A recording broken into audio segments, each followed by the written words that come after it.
holiday edition of the Death Lineup. What is the holiday? President's Day? President's Day. Why do we get a day off for President's Day? That one is not never made sense to me. Like, And let's pick a different day. Let's celebrate some other people. What's going on? yeah, give me I actually can't even think of any other holidays. Um, so it's kind of good that we do have this day off because last night was the All-Star game, and then Saturday night was the All-Star weekend. Saturday night dunk contest, three-point shootout, and we got to see Steph and Sabrina. So we're going to talk about that first, but then we'll talk about second half stuff for the Warriors. Does the dunk contest and three-point shootout mean that much to you? Because in an earlier iteration of when I was growing up, it meant a lot, especially because my team was not on TV a lot. So if somebody represented the Warriors in one of those contests, and it wasn't often, it was very rare, that was a big thing. But also to see the stars on TV, again, you didn't have all of this television for basketball, so it did mean a lot when MJ and Dominique were in the dunk contest, or Sean Kemp was in the dunk contest. So but you get to see everybody every time. So was Saturday anything for you? Nothing at all. Never. Nothing.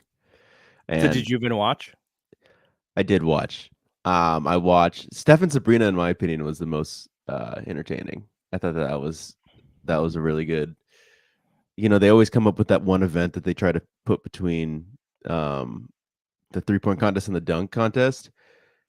Didn't they do like a game show with like Steph and Aisha a few years back? Like that was awful. And like they've always remember Draymond and Kevin Hart? That was good too. That was good. But I don't think most of these contests really mean anything at all, which is unfortunate. That's why like Jaylen Brown doing the dunk contest, as much as I don't like the Celtics and didn't want him to win, I almost kind of wanted him to win so that more stars would want to do it, because he showed that hey, we don't need to be embarrassed, let's do it. But his dunks were terrible, and I'm sure he got clowned on social media. He got clowned, but they made him go all the way to the finals. And I think everyone felt that they were rigging it for him, so it just made it worse for him. Yes. So yeah, no, it means absolutely nothing to me. So I'm glad you brought up the dunk contest, because I am a dunk contest aficionado.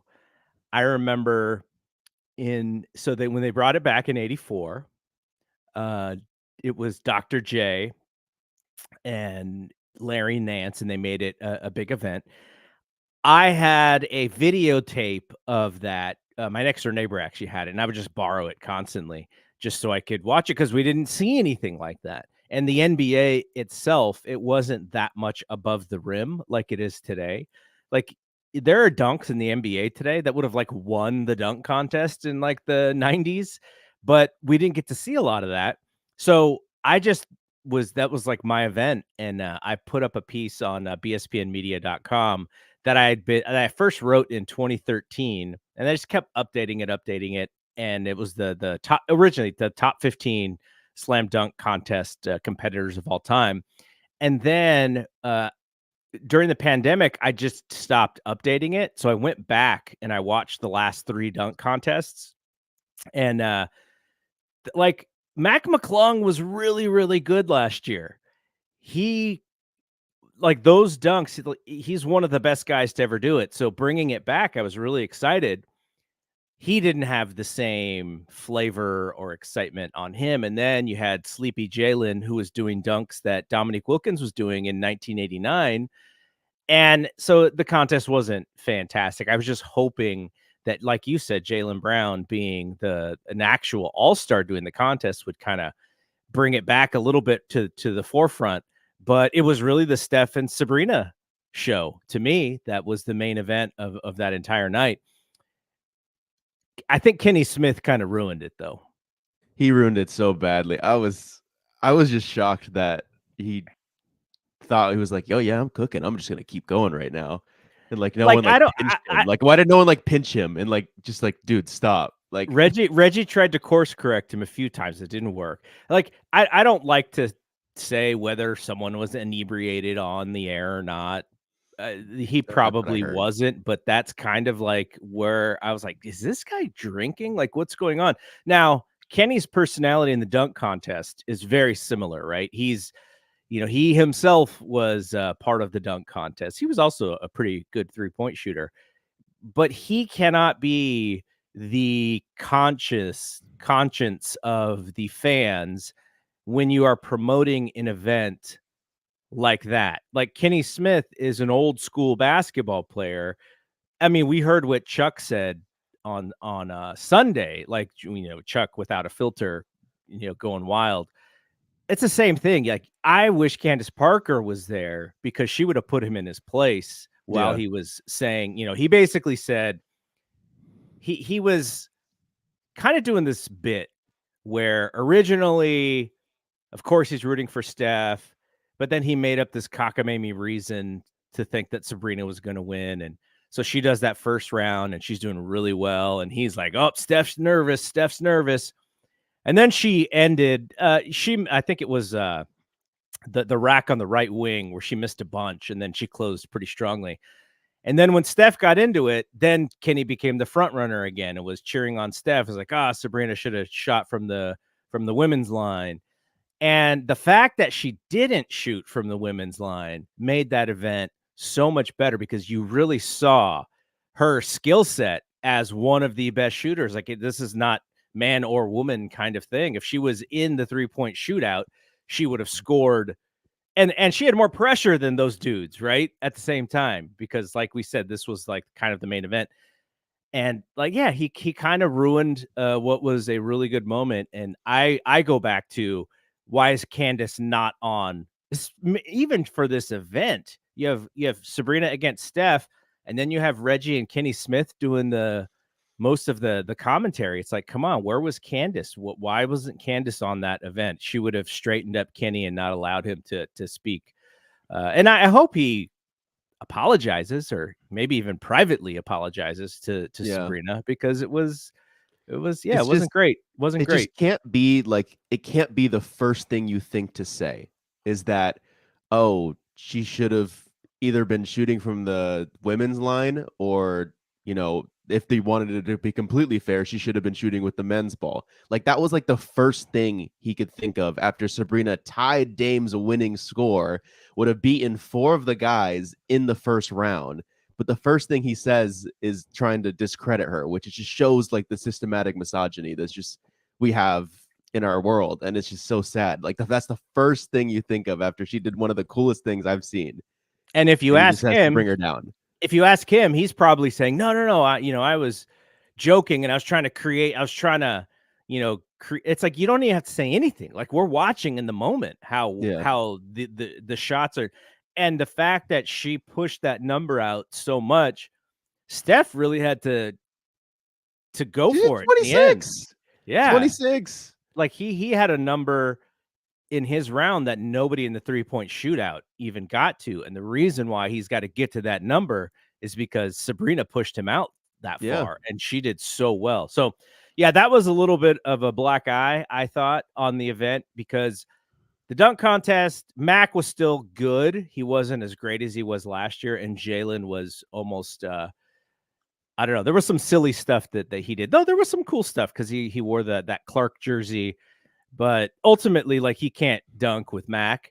no, I not at wish all. Obi Toppin's brother did a better job because he's more of the style of how you be creative in the dunk contest today. If they And didn't then want a G League final, they shouldn't have put two G League guys in the yeah, dunk contest. well, why not have a G League final and promote the G League? It didn't seem like they want like that's it. Just seemed rigged that Jalen Brown moved on, but because it should have been Toppin, right? Should have been a G League final, is what I Yeah, saw. Jacob Toppin's dunk, which was a copy of his brother's dunk, and his brother won the dunk contest. That was better than anything that Jalen Brown did. Jalen Brown, he did a dunk where he was so worried about hurting his legs that he did the D Brown cover the eyes thing, but he didn't cover the eyes until after he actually made the dunk. Did it on But the way down. but the reason he did that is because I'm sure he didn't want to get hurt. Like he's like thinking like I have to land correctly here or else this is a problem. And he dunked Um, over a sitting Kai Cenat, who's like 4'10", I don't which even know who that is. Who is that? he's like one of the most popular Twitch streamers. He's like Hmm. 21 or 22. He's pretty young, but he's really only like 5'5", 5'4". Yeah. And then you have Mac dunking over someone sitting on somebody's shoulders, and it's just a different kind of thing. So, Yeah. and Dame wins the 3-point shootout. It was Dame's weekend for shooting.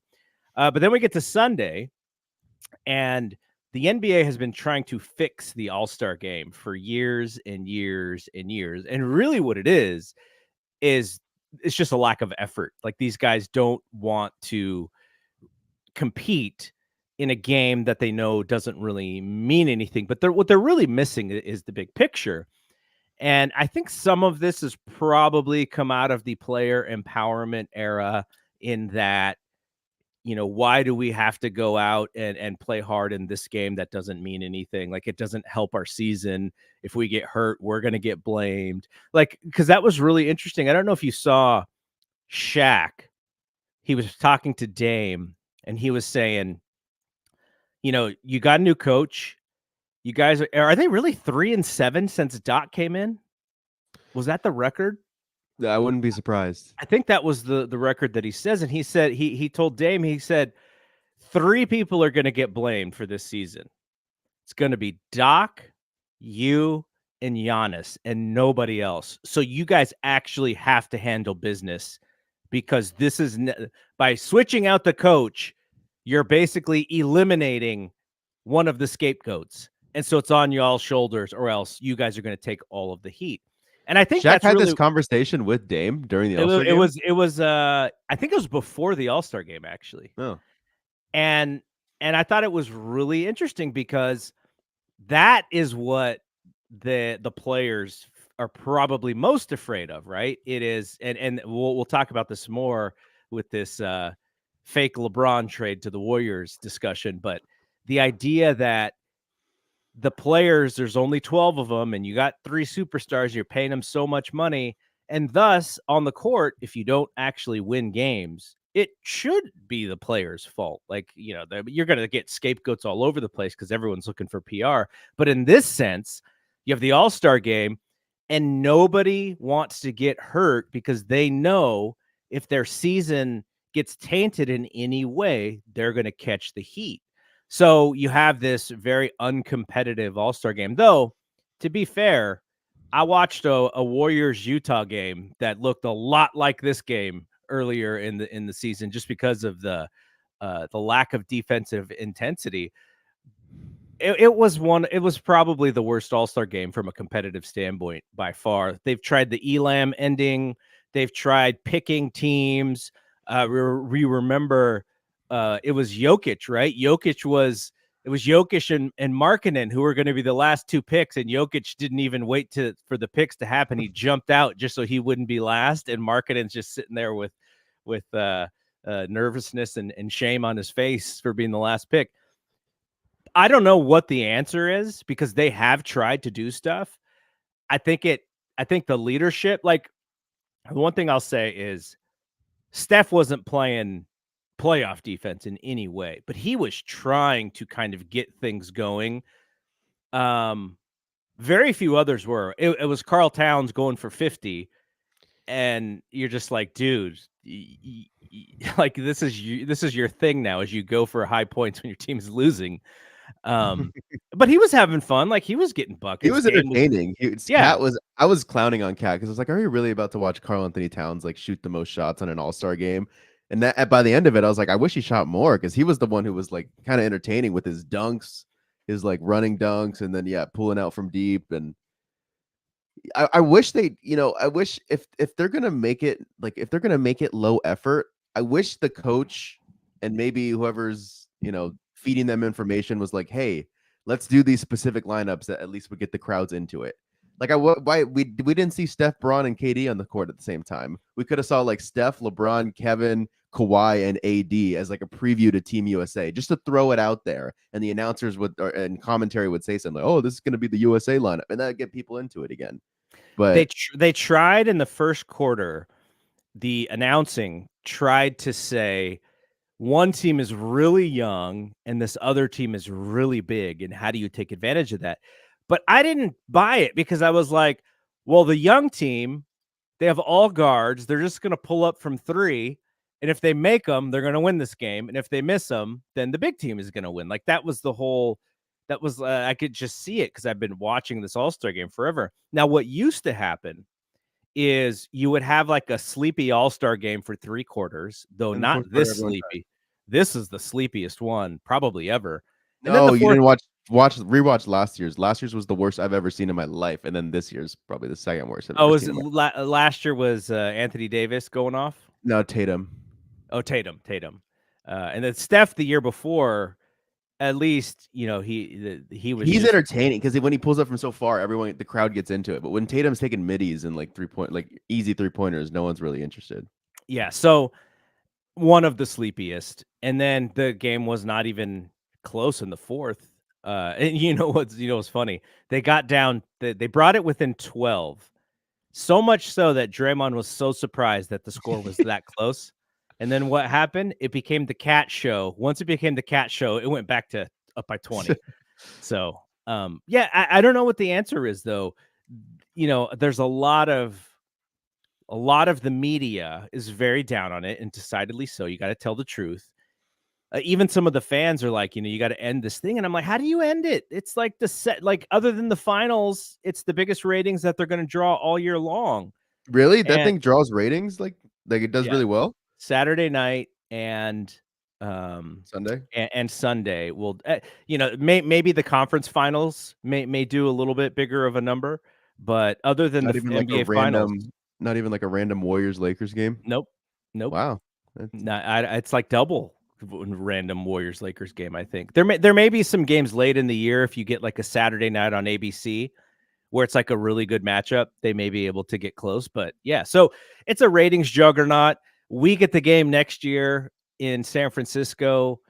I kind of want to go to Saturday night. I want to go to Saturday or Friday. I can't afford Sunday. Yeah, Sunday's not even fun. So it's like $700. Yeah, so but do I want to pay $500 to go watch a slam dunk contest? Maybe. I don't know. No, I'm interested though. I'm yeah. very intrigued in going to that Saturday night thing. So it's just because I've been such a fan, and the best dunk contest performance ever was held in Oakland with Vince Carter. So there's that thing. I'm sure Vince will be a judge next year in the dunk contest because when he broke out in the Bay Area.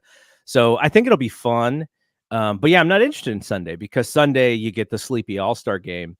Steph will be very celebrated though in that All-Star game. Yeah. You know what they should do for Saturday night next year? If Caitlin Clark comes out, you get Sabrina and Caitlin against the Splash Brothers in that same shootout. That would be amazing. Yeah. But I thought that she was going to make an appearance on Saturday, but she's in season. But if she doesn't come out, who's the next best? Like, who's the next more famous 3-point shooter other than 3-point shooter? Oh, in the WNBA, it's the other girl in the Liberty, Johannes or something. Yeah, she's got a really She's the nice one who shot. She was the one who was doing like the fader, like runners, the leaning, in the finals, leaning and drifting. So yeah, that would be awesome. I think they should continue doing that. And also, there's a bridge to the San Francisco WNBA team, which also is going to come out, after the season. So I didn't realize how many ties she had to the Bay Area. Like she grew up here, but she went to like Warriors games when she was younger, and like kind of had like a similar experience I did. Like, and she's a free agent when we get the team. So maybe she does. Maybe she comes along, but Joey Lakeup gonna open up those pockets and all of a sudden the salary cap for the WNBA goes all out of whack, and they get mad at him. yeah, it's gonna happen. So before we talk about the second half of the season, there was a trade rumor that came out, and so Ben and I we recorded the day of the trade deadline, but we were a few hours before it was actually over, and the Warriors ended up doing nothing. But there was a trade rumor that came out later that said LeBron to the Warriors was at least brought up. And Joe Lacob, I don't remember exactly what he said about it, but yesterday on the telecast, the alt cast with Draymond and Charles Barkley, Draymond said that he talked to Lacob about it because Chuck said it would have had to be Kuminga and Clay. And Draymond said he told Lacob, no way they can give up Kuminga. So you have people talking about this trade. And then the other thing that I read was that it was basically Jeannie Buss calling LeBron's bluff and just being like, all right, have Rich Paul talk to the Warriors and see what you can do. And then LeBron was like, no, I'm good. So that was an interesting thing. So that relationship is probably not great. Actually, you know where I heard that? I didn't read it. I heard it from Dylan Hernandez on the Tim Kawakami North South podcast. He because he works the LA beat. But yeah, what'd you think about that whole LeBron to the Warriors stuff? I feel like they've been like doing minor hints for the past like couple years where LeBron said something along the lines of like he'd be interested in like teaming up with Steph, and then Steph went on a radio show and was like, yeah, no thanks. And then I feel like there's just been these little like jabs for the past couple seasons, and because of it I started like a Twitter thread. I was like, I think it's gonna happen at some point, and then every time there's an update I'll be like, all right, I'm coming back to this tweet in a few months, and then I keep doing it. And I mean, if it doesn't happen this summer, it's never ever gonna happen. So we'll see. Like, I still think there's a chance Draymond, even though he didn't get invited to the Team USA, I think there's still a chance he's on the team. Him and Steph recruiting in the offseason, trying to get LeBron on the squad. I don't think it's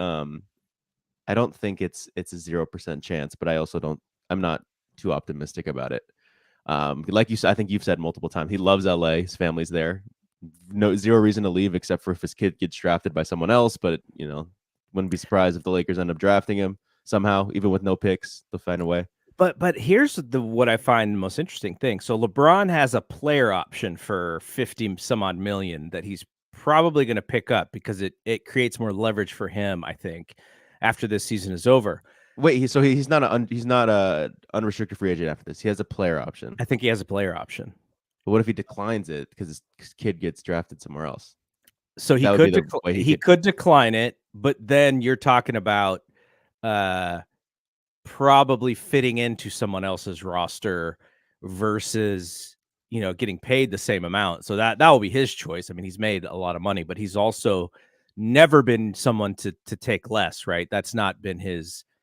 Because he knows that the more he takes, then the market goes up, and the more everyone else gets too. So I do think though, like it sounds like the honeymoon between the Lakers and LeBron is kind of nearing the end there, and they need to think about what the next thing is, and maybe it is teaming Anthony Davis with some younger players. I know Austin Reeves has been a little bit of a disappointment. D'Lo's actually been playing a lot better, but he's not a guy that's gonna, he's not a big time player because defensively, he's going to get removed from the floor in big moments. But I do wonder what the future of their plan is, because you could talk yourself into the idea that if we keep paying LeBron $50 million at some point, he's not going to be nearly as good. But at the same time, like, he's going to make sure that your arena is full. You take LeBron out of that mix, and, Anthony Davis and, Dame Lillard or, whomever the next piece is that you bring in that's not Hollywood like what LeBron is doing. So that's gonna be interesting. But I think the thing on the Warriors side, it was a little bit of a flex, I think, because the Warriors and Lakers have this big brother, little brother relationship all the way up until the Warriors won their title. They were the little brother who wasn't even like on the radar. They weren't even in the same ecosystem as the Lakers. Then they win the title, and then they get KD. KD didn't even give the Lakers a meeting when he was a free agent. That's how bad it was for LA. So the Warriors dominate that space, and they are then big brother. And then LeBron goes to LA, and you kind of have this tug of war of who's the big bad in the space in California. It was almost like Lacob was like, eh, we're good. Like, we're not going to do anything crazy here. We don't need to chase titles, in this way where we're just decimating our future. But I thought that whole thing, just the optics of that whole thing were super interesting. And I think it's fun to think of Steph and LeBron on the same team. I also think it would be as fun as it would be on the court for the writers and for the reporting. I think it'd be amazing too. But man, I don't know. Like, do you want the pouting and the passive aggressiveness? Because it's the opposite of how Steph deals. Like, you would have to take that with it as well. With an aging LeBron, maybe 10 years ago, LeBron, you're like, yeah, we'll take that. But I don't know. The passive aggressiveness, the feuding with the front office, kind of in subtle ways, that's got to be a little bit of a drag on the fans, because you never know how long he's going to be there when he does stuff like that. Yeah. Yeah, I mean, and he probably would extra do it because Dunleavy is not really certified yet. If maybe Bobby was there, he'd take his foot off the pedal a little bit. But Yeah. I mean, that'd be annoying. So, but it'd be fun to watch on the court. So. It'd be so fun to watch on the court. It'd be so fun to read about every day. And then you would have this thing of, it's like you have this really old team and they have all the rings, because that photo of Draymond, Steph, and LeBron with the rings and stuff like that. That would be the story. It's like, can you unseat these guys? And then when a team did, then they would kind of be made. They would be made, and so I don't know. I think it'd be pretty interesting, but I don't know how feasible it is. We'll see. I mean, it would basically say Clay is gone. I think, because I'd rather have AD. Just the way they fit. Yeah, everybody would. I think everyone would. Yeah. Okay, let's talk about the second half of this season. Now, I say second half, and it's not really second half, because I think it's really like 2/3 of the season is already gone by the time the All-Star break comes. So the Warriors open up at home against the Lakers. So it's going to be a nice. We'll rekindle that story all over again later this week on Thursday. But what we've seen is a Warriors team that has been a lot more competitive. But at the same time, like, even though they brought all these guys back, GP, Moses Moody is back, Draymond is playing really well, they are still collapsing late in these games, and it is so frustrating to watch. They have not fixed that part in any way. Just, I mean, I think my stance. I've been saying it since the trade deadline that they needed a 2, and if they didn't get one, they were cooked. And then now it looks like, they thought that you could have a 2 by committee with Wiggs, JK, and Clay here and there, stepping up. I just think big picture, it's not, you'd like to see them blowing out teams more, and they're not. And each game seems to relatively come down to the wire, and everyone's having to play back-to-backs. We're not good enough to not play back-to-backs. Like, our last 10 games, or I think I looked up the stats since the Atlanta Hawks game when they took the week off because of the passing of Decky. I think they took 10 days off. And since then, they've been like really good. I think the question is if it's sustainable. Mm-hmm. And I have a feeling that it's not sustainable. And we're just going to have a repeat of last year, where I think last year, similar thing. And then, you go to 7 games against Sacramento. And then I think the overall, my takeaway was that they were just, 1, not good enough, and 2, tired. And I think that's going to be the exact same. I think they're just going to be tired if they have to keep playing these close games and back-to-backs, and every game matters, and they've already dug themselves in a hole. Like, have you seen the standings, or what are they, 26 wins? 27 and 26. 27 and 26. Yeah, they're a playing team. They're not going to get up to that 6th seed. They have a mountain to climb. It's a mountain. To get up to number 6. I know, they dug themselves into this hole, man, and it's so frustrating. And maybe I would have believed them more if they had like a certified number 2, but they don't. And I think they still have a lot of issues that Draymond thinks that's Kuminga. Yeah, I mean, I think he's wrong on a consistent basis, but I don't think I think long term Kaminga could be that, but I don't think he's ready now, and I don't think Kerr will give him the leash. And he does get pulled out late in these games still. Because he's fouling and Okay, so sitting at the top 4, I'm guessing this top 4 is kind of set in stone unless the Suns go on like a crazy run. But it's T-Wolves, Thunder, Clippers, Nuggets, all within 3 games of each other. And then you go down to Suns and Pelicans. They are 3 games below the Nuggets each. And then the Mavericks are 4 games, the Kings are 4.5 games, and the Lakers are at the 9 spot, are even 6.5 games below that top 4. And then you got the you know Warriors who are a the game and a half. Mavericks could jump into that top 4 echelon. Like what are they? 7-game winning streak? 7-game winning streak, I think. They made like 2 6, key yeah, 6 additions. games. Six, And six. the Nuggets have a 3-game losing streak. Yeah, I think Dallas could jump into that. Like their moves were awesome. I wish we did something of that. They got PJ Washington and Gafford. We did nothing. We got off of Corey Joseph. Yeah, in the West, closing the break there.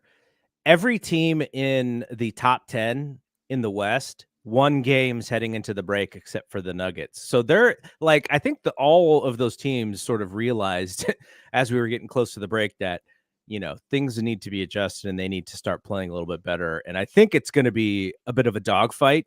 Now, the Jazz, the Rockets, the Grizzlies, that's going to be part of the issue. Is none of those teams look to be very interested in getting into that play-in game. So I think the Warriors are going to be in. It's just depending on Warriors, Lakers, Kings, Mavericks. Like what is going to be the order of those teams in the play-in race? And like I said, I think the top 6 is probably like Mavericks, Pelicans, depending. They'll probably flip flop in and out of there, but maybe the top 4 is definitely locked. And I think the bottom 4 is definitely locked, but we'll see the middle of there. What's really weird to me about this Warriors season? Last year they were so good at home and so terrible on the road. Yeah. This year they're like 500 both. I don't understand like what's the difference between this year and last year when it comes to that stuff. Yeah. If they had like this year's home record, we'd be like a top 4 seed. Yeah. I mean, if they had last year's home record for this year, they're just not. I don't understand what it is.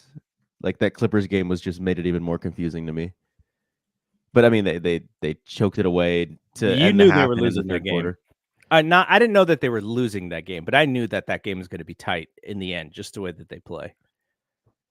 Because you have with George and Harden, you got guys who get to the free throw line whenever they need to get to the free throw line. The Warriors don't. And they were mad because the Timberwolves called them old the game before.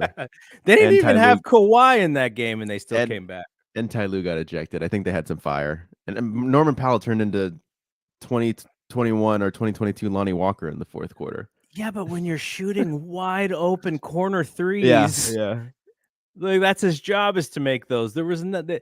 Like they would finally get a defender out there, and then he would up fake, and the defender would fly into the second row of the crowd, and then he would still have an open three. Like that's the thing that I'm just that and for whatever reason, the way that they play defense, they switch, get out to the 3-point line, and then there's always one last pass that is wide open, and it's so frustrating to watch.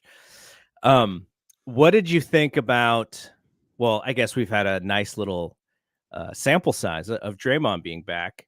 At least offensively, the team seems unlocked, and maybe through the first 3 quarters of the games, the defense seems to be playing much better, at least. So that's a start. That's that's some good information for Draymond's return. Do you want the ranking? Yeah. Okay, I think I had advanced up.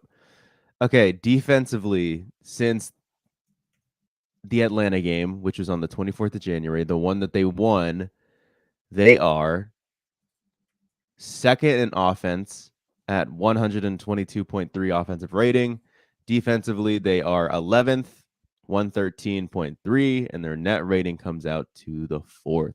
So they've been playing really well since that game.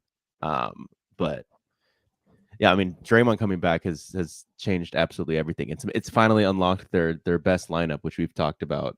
The one that I was saying, like they want to play this lineup, and then it ended up switching because it's not Clay now; it's Pods with Steph, Wiggs, Dre, and Kuminga.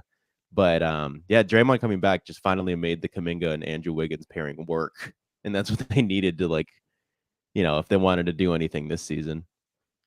Did Wiggs is Wiggs back, or did he play just well enough to make them think that he's back? Because I'm still not convinced. He's playing much better, but he still does a lot of stuff that I can't imagine a basketball player of his caliber and level still does, like going into the lane and all of a sudden the ball just flying somewhere because it slips out of his hand, or getting into the lane and getting into his move and just getting stuck. Like stuff like that still happens. It doesn't happen as much because I think that the floor is a lot better spaced. But did he kind of okey doke the Warriors into not trading him, or do you think he is actually going to play better from here on out?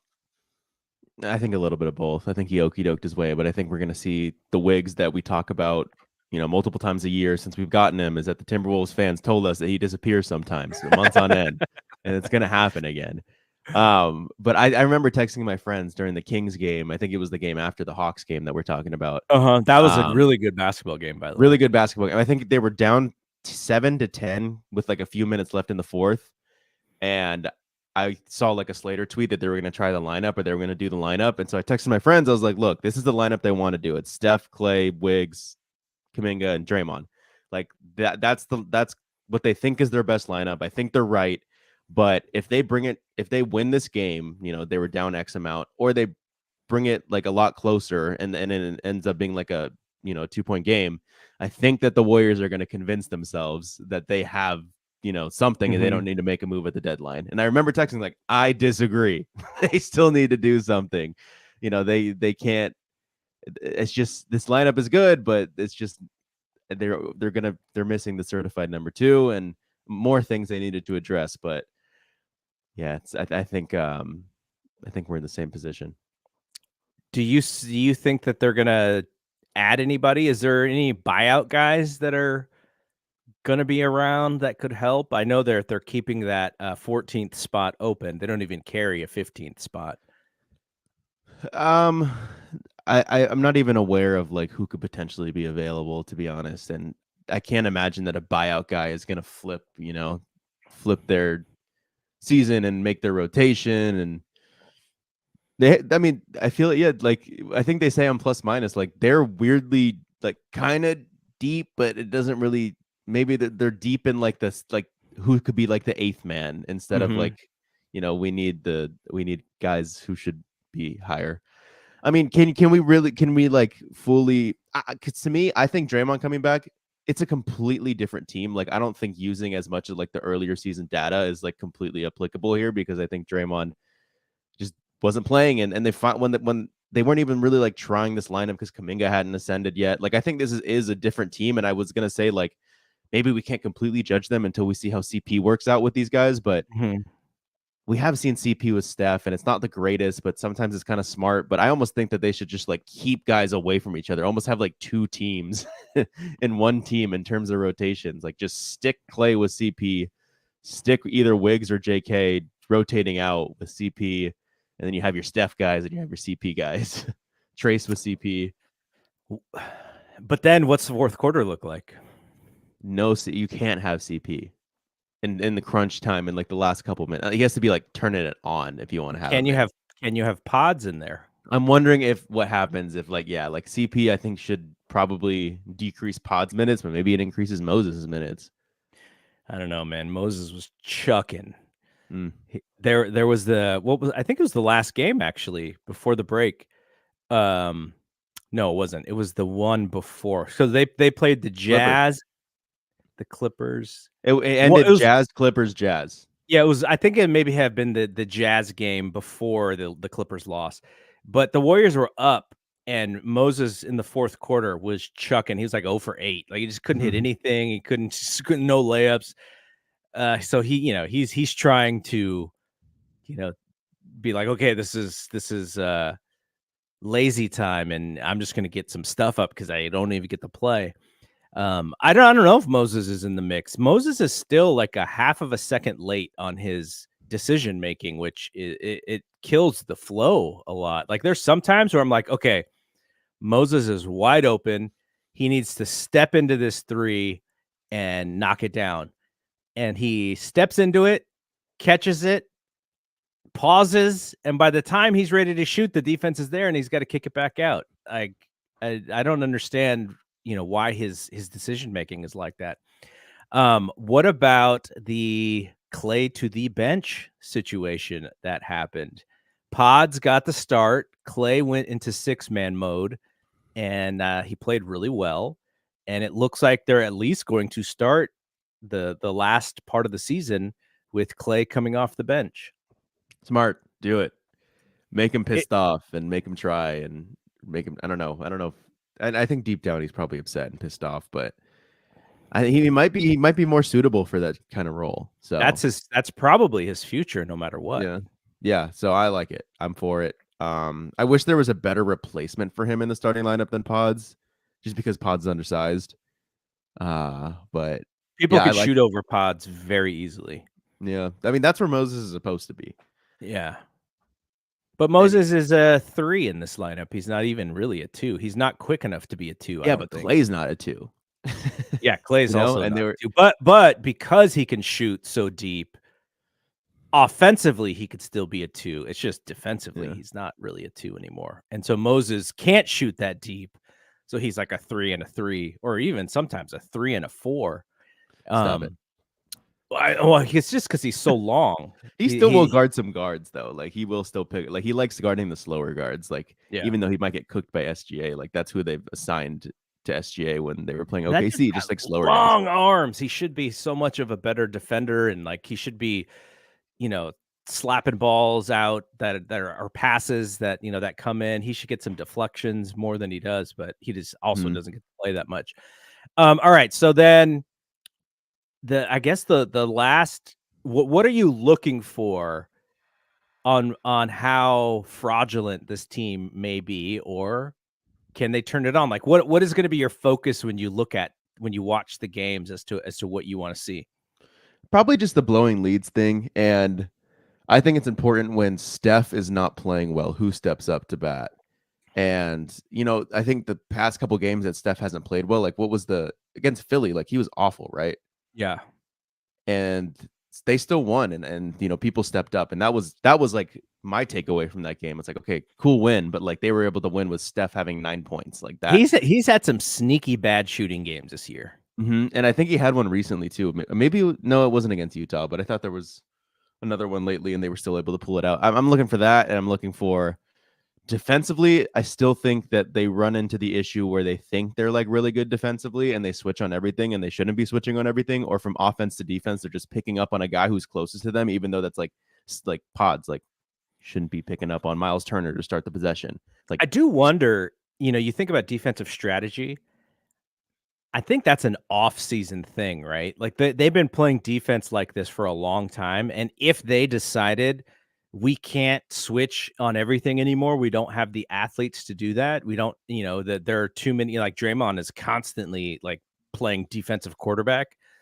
I do wonder if that's a thing that you have to have a full offseason to implement defensive changes. I don't know if they can do that mid-season. I don't know either, but it just theoretically it's just don't switch. but you know what they do though? You'd have to situationally switch. It wouldn't be, like but that's about chemistry and it's about communication and reps and communication. But you know what they do is they just drop in a zone, like when they start getting cooked, and then then it forces the offense to change, and then they get back into the defense. And so that seems to be how they do it. All right, so we open up, like I said, it's Lakers.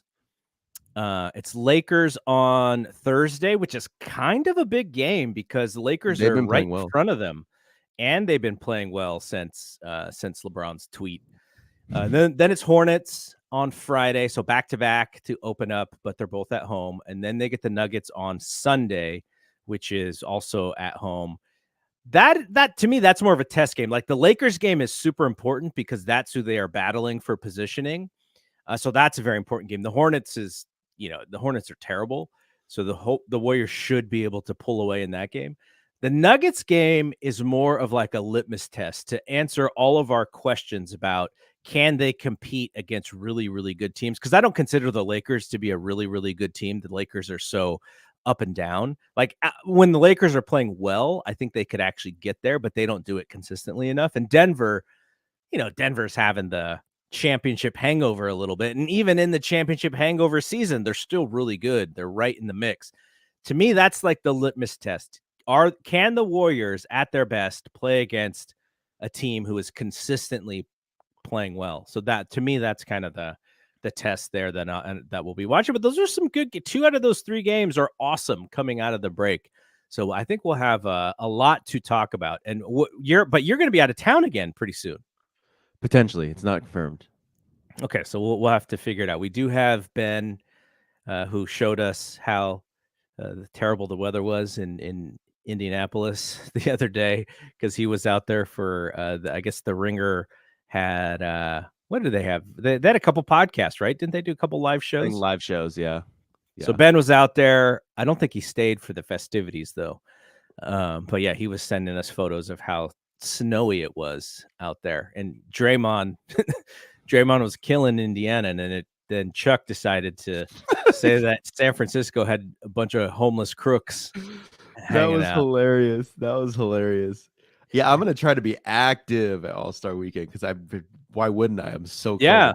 Bus right over, and I could be at every No, event I want to be out there too. I think the Ringer will be doing stuff. So even if we don't go to any of the events, like the actual events at Chase, like there's gonna be so much stuff. So yeah, I'm with you. I want to be out there too. I mean, just to Draymond's to even discredit Draymond more, like it's been rainy this weekend in San Francisco. Like theoretically, it could be. That was exactly rainy. what I thought too. Was February in San Francisco is not fantastic. But I don't know. It just shows you. It shows you where Chuck gets his news. I guess that was my takeaway from that whole thing. Thank God he's funny and he's a little chubster, and anything he says, he takes the jokes well as well. Did you see the back and forth where Draymond said his about his suit? Yeah, and he's like, "Yeah, it looks like it." And then Chuck said something about, somebody was asking me about you. And he's like, "Who?" He said, "Nobody." That was so good. Did you watch that? Did you watch their? So Obi came over for the All-Star game, and I think we did like a quarter and a half to 2 quarters on the Altcast, and then we switched back.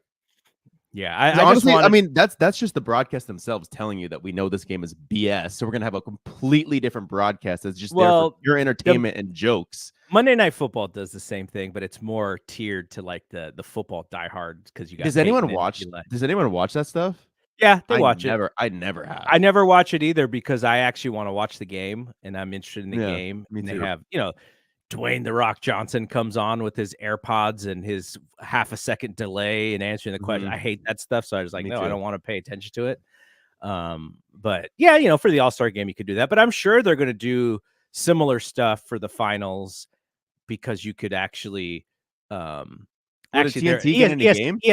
will have the finals. But I'm saying for the conference finals, you could do some altcast stuff, and True TV we'll get some viewers for that stuff. So, all right. So we are done here. I would say welcome back, but it's possible that you're gonna be gone again. So we'll save the welcome back for when we know you're gonna be back in town for non-business trip. You'll be around for a little while. So, but if Brian is not available the next time we record, which we'll figure it out because the schedule, I try not to do our live shows before games. I try to have them after games. And when you have a Thursday, Friday, Sunday, maybe we could do something Saturday. But it just makes it harder. So after this series, a couple of these games, we'll get a new death lineup in because the 49ers season is over, sadly. So Rod and I are not weekly. So we'll have to do more on the death lineup. And then of course, spring training is here. and Brad and I will be back on not later today because Brad is hanging with the family on his holiday. So we'll be back on Tuesday with a new episode of Thompson to Clark. All right. So for Bri, I am Double G. We will see you when we see you. Peace out.